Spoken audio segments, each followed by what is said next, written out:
Monsieur le maire, toutes les réunions, nous avons convoqué régulièrement la mairie de Dakar. Nous avons convoqué dans les réunions en amont comme en aval la mairie de Dakar. La mairie de Dakar n'a jamais voulu répondre à nos convocations, à notre invitation. Qu'est-ce que vous voulez qu'on fasse? Attention, attention. Nous sommes dans une décentralisation, mais l'État reste le socle de la République. Nous ne pouvons pas être retardés sur des questions essentielles qui appellent. Nous sommes encore, monsieur le maire, nous sommes encore ouverts à un dialogue et le président nous a donné l'instruction de voir sur l'exploitation de la corniche, de travailler avec la ville de Dakar et à la mairie de Dakar Plateau pour voir ensemble comment nous pourrons co-gérer cette question. Nous sommes ouverts à toutes les propositions, nous sommes ouverts à toutes les solutions et sur cette question-là encore, nous pourrons avancer ensemble.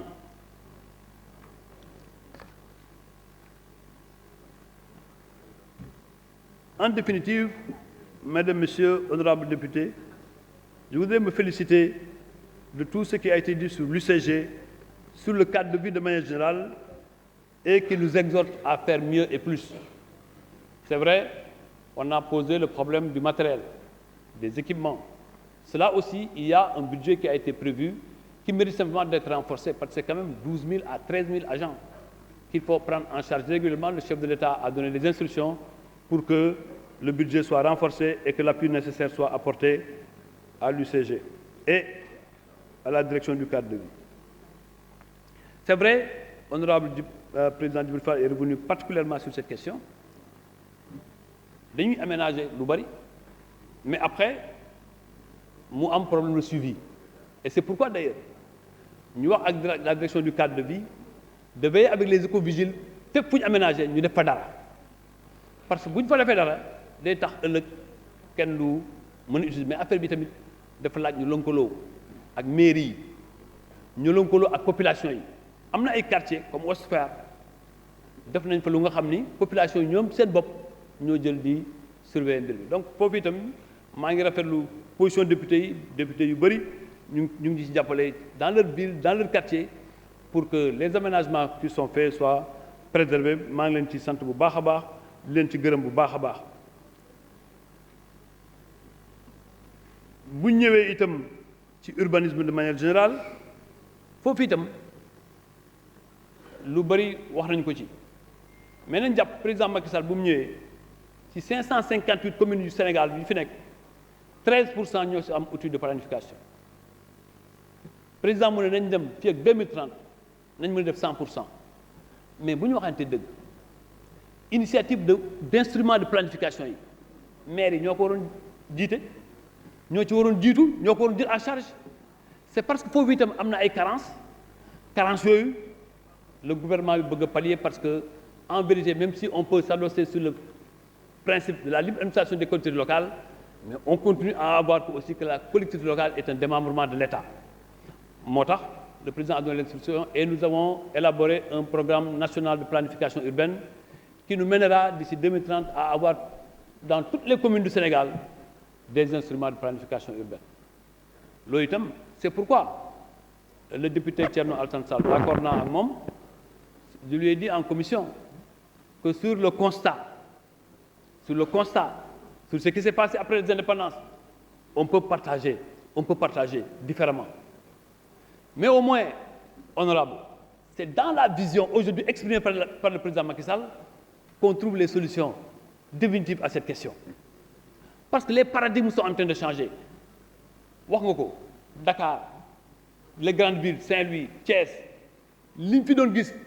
tubaab bi bàyyi ko fi am na lu ci bëri lu ci yàqu dëgg la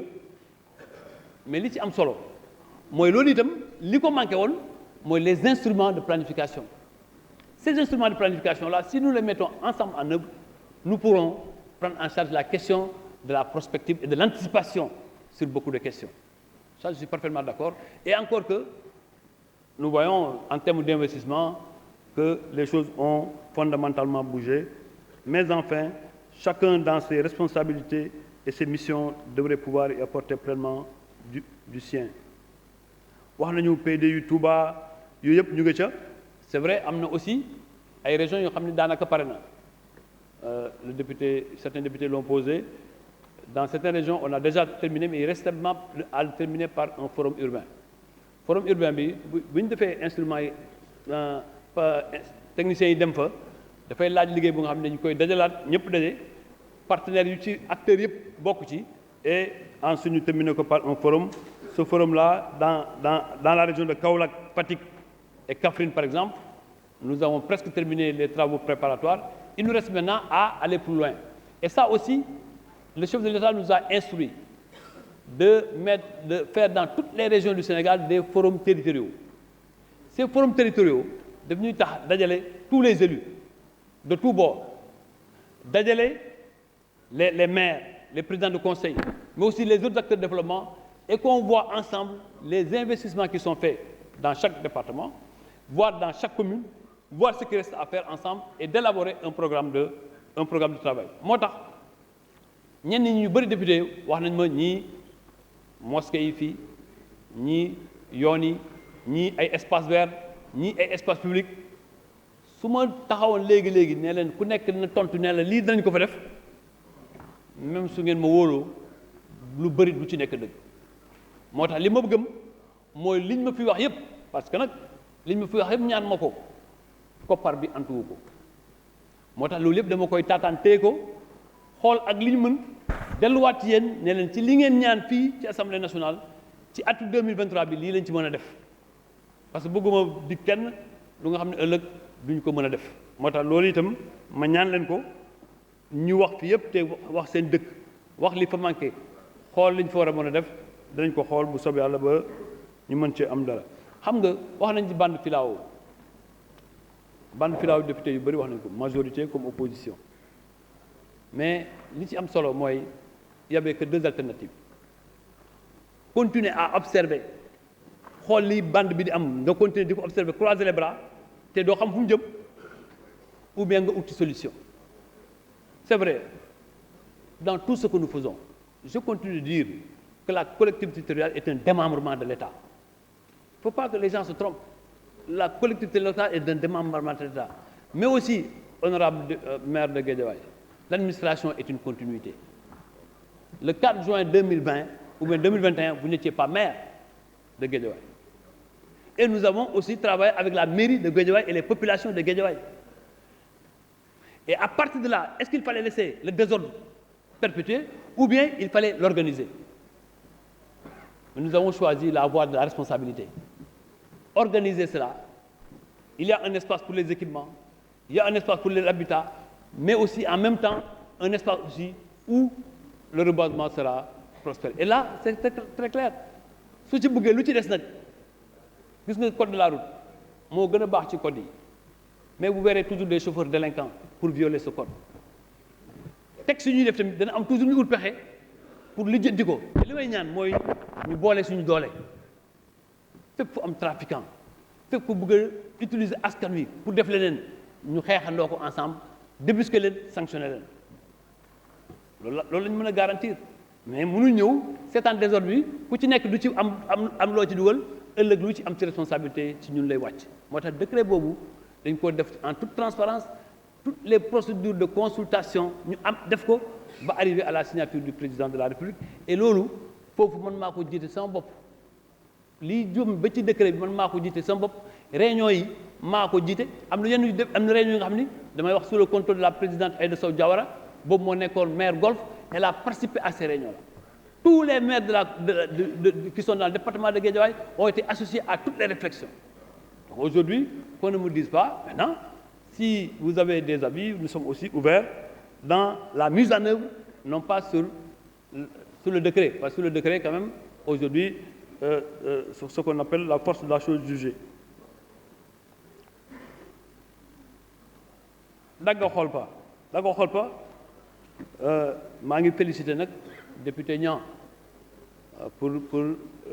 votre participation et votre implication personnelle et surtout pour les idées yi nga xam ne jox nga ma ko en dehors même de l'Assemblée jox ma ko wax ma nañ doxalee nii pour jàmm am fa maa la ci féliciter bu baax a baax te li nga ma wax ne man sama bopp naa ci impliqué wu àggali naa ko sama ministère bi yëpp ne leen kii li ma wax mun naa koo dégg mun naa ko gëm mais comme que nag dafa am ay procédure préfet ba nekk yore commission ba ñun ñëpp ñu d'accord ni nañ bàyyi commission bi mu doxal bu commission bi doxalee du tee képp ku fa nekk am xalaat li mu wax nañ ko déglu ma rassurer la ni man mi sama bopp danaa ci impliqué parce que en définitive s'il y a un responsable c'est bien moi bu demee dem bu amee jafe-jafe président de la république du au SAFRU du au DGUA ci man lay dóor comme que nag ci man lay dóor lépp lu nga xam ne intérêt askan wi danaa ko sàmm lépp lu nga xam ne transparence dañ ko def mais du tee nag xam ngeen ni mbir mi fu ñu laal bëgg a liggéey dana am ay bande d'illusion yu fay jiitu ne la suma suufu maam la woon suma lii ku ci nekk dugal ci leneen lu nga xam ne bokku ci mais comme ni nga ko defee wane un sens élevé de la république ñun ñëpp mën nañ lëkkaloo loolu ba jàmm am dagga xol ba projet bi nga xam ne président de la république moom la yéene dagga xol ñu mën ko mettre dans les meilleures conditions possibles. maa la ci gërëm di la sant bu baax a baax. alors ci mbirum équipement yi itam kii wax na cité APIX loolu li ma ci mën a wax Aïcha Touré moo ko wax li ma ci mën a wax mooy dinañ waxtaan parce que loolu tamit dépendre ci man exclusivement dafa dépendre aussi ci ay yeneen secteurs yeneen ministères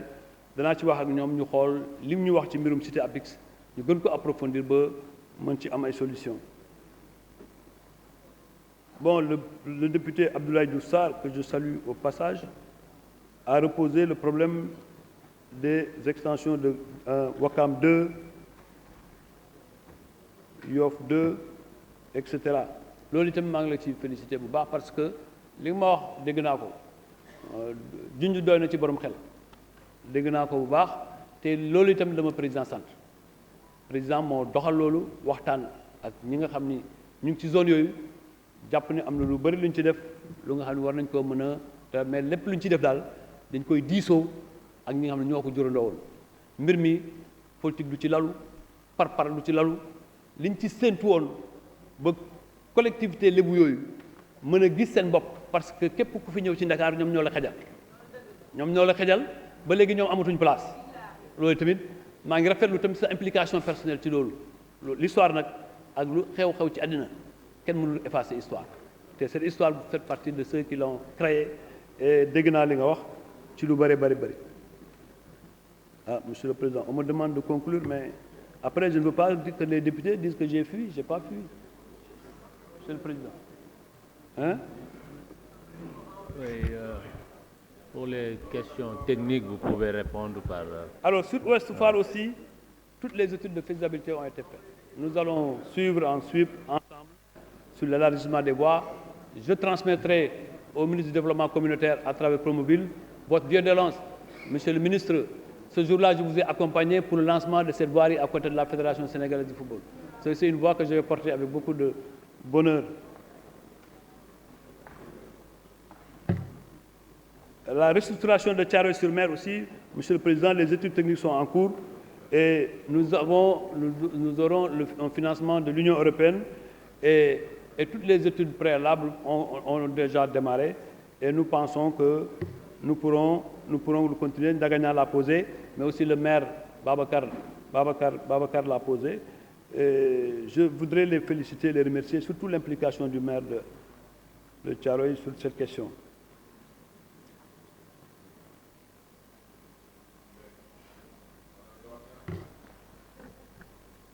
yeneen yi ñu wax yëpp mooy ay penc yi mooy jumaa yi wax naa ko loolu itam danañu xool xayma liñ ci mën a def ci 2023 naa leen ko signalé mais jàpp naa ni député yi jàppale nañ ma ci lu bëri ci biir religieuse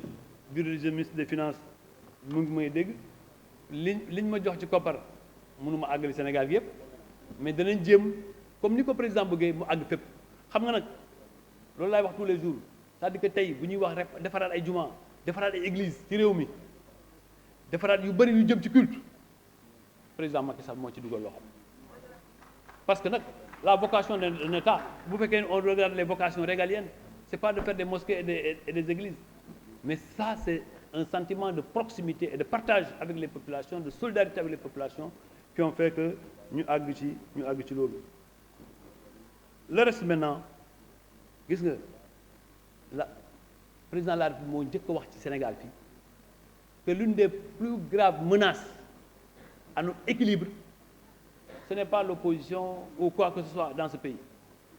C'est le foncier. Et le foncier là, c'est nous tous qui devrons être vigilants. Parce qu'un pays, ce n'est pas qu'aujourd'hui. Un pays, c'est aussi demain. Nous sommes là aujourd'hui, demain nous ne serons pas là. Et ces actes de prévision, nous devons les gérer aujourd'hui. Mais c'est vrai, il y a la responsabilité des maires, il y a quelque part la responsabilité de l'État, mais aussi la responsabilité des populations. Ñun ñëpp, toutes ces trois entités, ñoo war a lëkkaloo pour surveiller ensemble cette question. Cette question mérite un consensus national. Cette question mérite que tous les avis soient pris en compte. Mais bu ñu jàppee ni rek fii xam nañ lu ci bëri lu ci jëm mais itam war nañu mën a gëm ni am na lu bëri lu ci faju moo tax ma mën a def transition tuuti ma dinaa résumer sur les logements ñu bëri wax nañu SNHLM SICAP SNHLM SICAP ce sont nos promoteurs publics comme certains le disent ce sont nos beaux bijoux mais dëgg waxtaan ca waxtaan wax dëgg ca la président Macky Sall ba 2012 li mu fekk ci Sénégal mooy at wu nekk 5000 unités d'habitation terrain ak logement moom mu bëgg ci benn at nañ def 20 000 logements am na ñu yàkkamti léegi di ma ne waaw fu ñu ci toll lii lañ commencé mais état dafa am yoon mbir mi il faut d'abord créer l'écosystème il faut bu ñuy dem ci dara am na lu ñu ci teg gis naa ni sax am na yu bëri député yu bëri comprendre ñu luy fonds pour l'habitat social parce que ñu ngi may wax ni 20% pour la diaspora fonds pour l'habitat social non non non loolu du fonds pour l'habitat social du fonds bu ñuy pàccoo du fonds bu ñuy pàccoo fonds bi dafay faj problème bi fi président fekk ñu bëri am na ñu bëri ñu wax commerçant yi marchand yi mécaniciens yi ci la ñu bokk parce que président dafa ne képp ku amul revenu bu ëpp 450 000 ci nga bokk mais bu ñu bàyyi woon Sénégalais yi rek ci banque yi taux bi xaw a élevé garantie am difficulté ci loolu moo tax président créé fonds pour l'habitat social fonds pour l'habitat social c'est surtout pour la gestion de la garantie mais bu ñu paree nag 100 000 logements yi mu jox ay quotas nag dafa ne minimum diaspora minimum mu ne 20% wax dëgg yàlla mais mën na am lu ko raw mais dafa président dafa ne bu mu yées 20% loolu nag amul benn politique ak parparloo bu ci nekk mbir mi da ngay bindu dafa am plateforme bu ñu ubbi plateforme bi tey enregistré na plus de 271 000 inscrits logement itam du dëkk bi laaj na rek ñu war fa dem président nee nañu woy équité territoriale nañu def au moins 100 logements au minimum dans chaque département du Sénégal mais loolu aussi ça dépendra de la demande doo dem commune bu nga xam ni ci plateforme bi kenn laaju fa nga tabax fa boo tabaxee kan ma koy jënd kon foofu jafe-jafe foofu la nekk nit ñi il faut ñu inscrire ñu mën a évaluer les besoins mais au minimum jàpp nañ ni chaque département du Sénégal au moins dana am 100 logements may fàttali ni Diourbel jàngee naa fa je parle sous le contrôle du maire Malick Fall jàngee naa fa de 1960 à 2012 à 2022 on n'a pas 200 HLM 200 maisons HLM en termes de construction Barke Demba Ndiaye ñu ngi fa lancer un programme qui va créer 1067 logements en une année loolu c'est un paradigme ñuy wax ni waa d'accord ñu am na ñoo xam ne toujours ils sont toujours dans le passé HLM SICAP c'est bien HLM ak SICAP ñu ngi ci biir 100 000 logements président dafa ne lépp lu ñuy joxe 100 000 logements na HLM na ci bénéficier na SICAP na ci bénéficier mais bu ñu calculer par rapport à l'ambition HLM boo xoolee 1960 bu ñu ko créé ba tey nii dépassé wu 15 000 logements li mu créé plus de 40 ans plus de 50 ans dépassé wu 13 000 président bëgg ci benn année nañ def 20 000 boobu danañ ko yemale ci HLM mënut a nekk dañuy ñomal HLM defar HLM dimbali ko mu gën a am foncier dimbali ko mu mën a am ressource ci fonds pour l'habitat social mais en même temps ñu encourager le secteur privé national ça c'est partout c'est une question de mondialisation secteur privé national bi tamit honorable député président du ne priorité na ngeen accorder priorité au secteur privé national ñu encadrer leen mbir mi am na ñu ko wax itam waruñ profiter ci 100 000 logements yi Pape Djibril Fall moo ko waxee na pour ay ñi nga xam ne dañu wuruj ak def leneen def ci leneen ci exonération moo tax foofu dañ ko encadré bu baax a baax dafa am guichet unique ñu def ko mais aussi dafa am commission bu nga xam ne étudier toutes les demandes d'exonération ba tey fi ma nekk nii benn promoteur moo ci bénéficier parce que mesures yi dañuy bañ ñu def détournement des objectifs parce que bu boobaa askan bi mooy perte ay recettes mooy perte ay revenus te loolu ñun ñëpp ñoo ko war a sàmmandoo mais nag gaañ bëgg nañ secteur privé bi yëpp mu national mu dox kenn gënuñoo nekk nationaliste kenn gënul nekk président Macky Sall nationaliste mais dañoo am aussi ay objectifs te àdduna bi léegi booy defee yenn appel d'offres yi te ñun ñoo ñëw def code des marchés fii lañ voté la loi sur le partenariat public privé mu am ay règles boo defee yenn appel d'offres dañ leen ak bii dafa war a nekk national bii obligatoirement dafa war a nekk international bu nekkee international looy def mais ay sénégalais ñu ngi gagné marché Guinée équatoriale ay sénégalais ñu ngi gagné marché ay Maroc ñu ne d'autres africains duñ gagné marché au Sénégal où est le panafricanisme dans ça